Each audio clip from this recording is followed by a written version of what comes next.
In May of 1979, The Dragon published an article by Gary Gygax about social class and Dungeons and Dragons.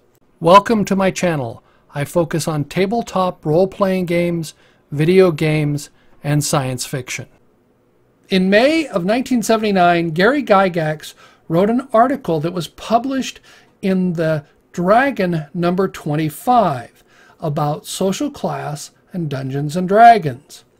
His argument was that it doesn't really fit, and he gives some rather weak arguments in my opinion. I'll leave that for you to take a look at, because he was comparing it to On Guard, which I've mentioned before, and Empire of the Petal Throne, both of which have social class. What he misses is something a bit more subtle, and that I ran into just recently. I wanted to integrate social class with taking ideas from On Guard and integrating them with Dungeons and Dragons in the campaign that I'm preparing to run around the city of Anase. Now, the city of Anase has about 3,000 unique locations and a population of 20,000.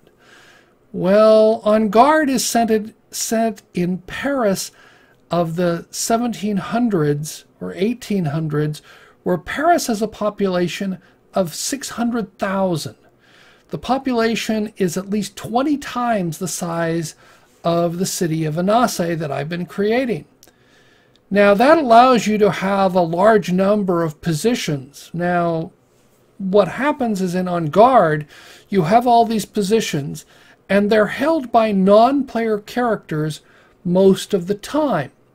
However, a character can request and through various means take over those positions in On Guard. That's one of the things that you try and do, is take over those social positions and increase your social rank and so on, and your influence and power, and it's all through gaining positions in the city.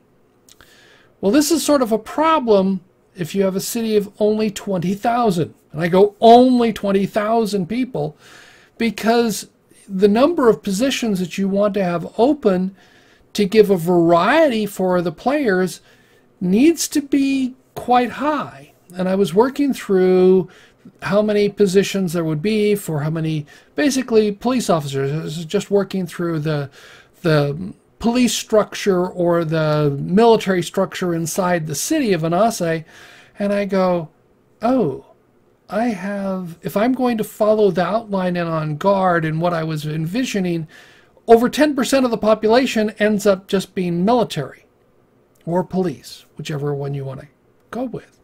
Well, that seemed kind of high, and so I was looking through other statistics, and it seems very unreasonable.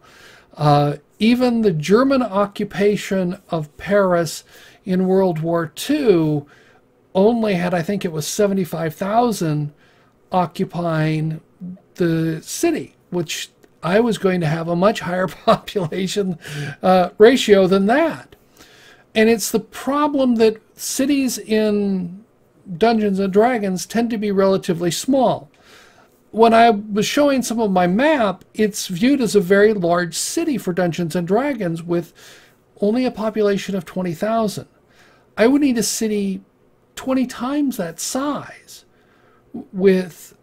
to at least 60,000 buildings in it, to 60,000 unique locations to put together enough people to reasonably produce that many positions.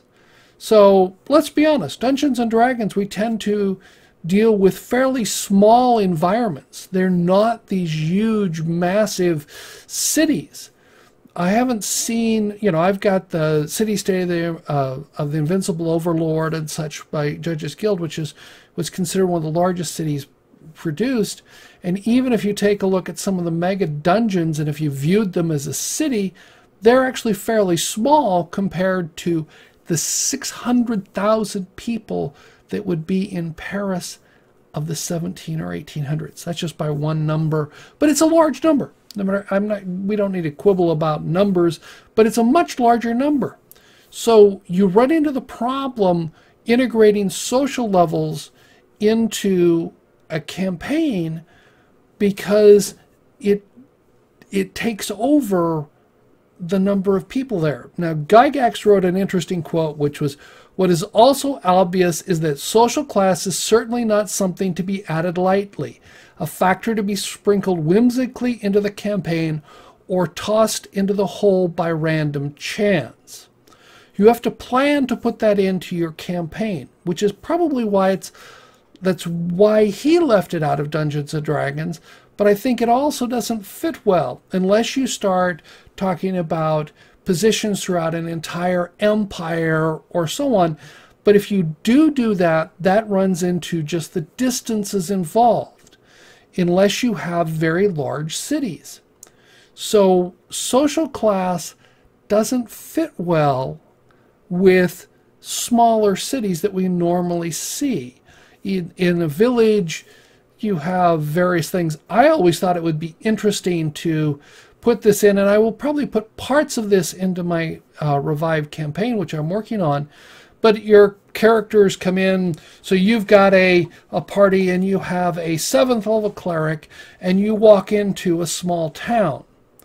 Well, that cleric is probably higher level than the cleric that's in the town doing the healing, and that would automatically put the cleric worried. Or is somebody coming in to relieve him, to take over control, or whatever? You can play those kind of politics in there.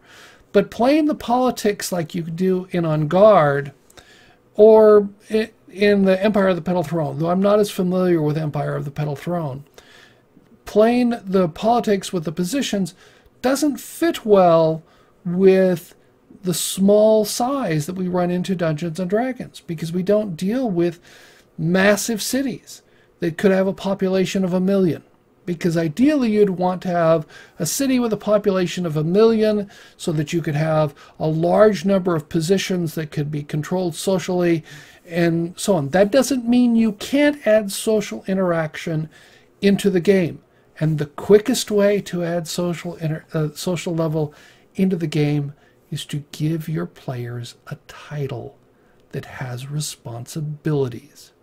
So you have the players, they've achieved something massive, they've killed some bandits or whatever, and they come back to town, and to show they're grateful, they offer one of the players, the leader of the group, they offer him a title of constable, where you're now responsible for maintaining law and order in a part of the city, with all the rank and privileges that go with it, but also with all the responsibilities. And what are they going to do? Are they going to turn it down, which could cause enmity between them and the powers that be in the city? Or are they going to take it and now they have responsibilities, which makes it harder for them to go out adventuring and so on? Now that will definitely change your campaign if you do that. But if you're interested in adding social interaction, social level into your campaign, you need to think about the titles that are available and how players would earn them. Would they be knighted? Would they be receive some responsibility, some offering? Would they be offered a position in the military? Or some rank in the military? Could they buy those positions? That's what's a key in On Guard. But you really need to have large cities to do what you do in On Guard, because it's just so difficult to have that many positions. Otherwise you run into there's more positions than there are people reasonably in this city. So thank you for listening. I'd love to hear some more comments about this. Do you think would you be interested in playing a campaign where their social level becomes important, where positions in the governmental structure of a city are important? Have you played in a game where another dungeon master has added that? I'd love to hear about those stories, or pointers to articles where people have done that with Dungeons and Dragons. So give me some comments below. If you like this video, give me a thumbs up. I look forward to learning what you think about this video. Let me know in the comments below. I appreciate all your comments. If you like the video, give it a thumbs up. If you don't like the video, give me a thumbs down. I appreciate both forms of feedback. If you're new here and would like to subscribe, you can click on the icon on the left. If you're interested, there's more content on the right.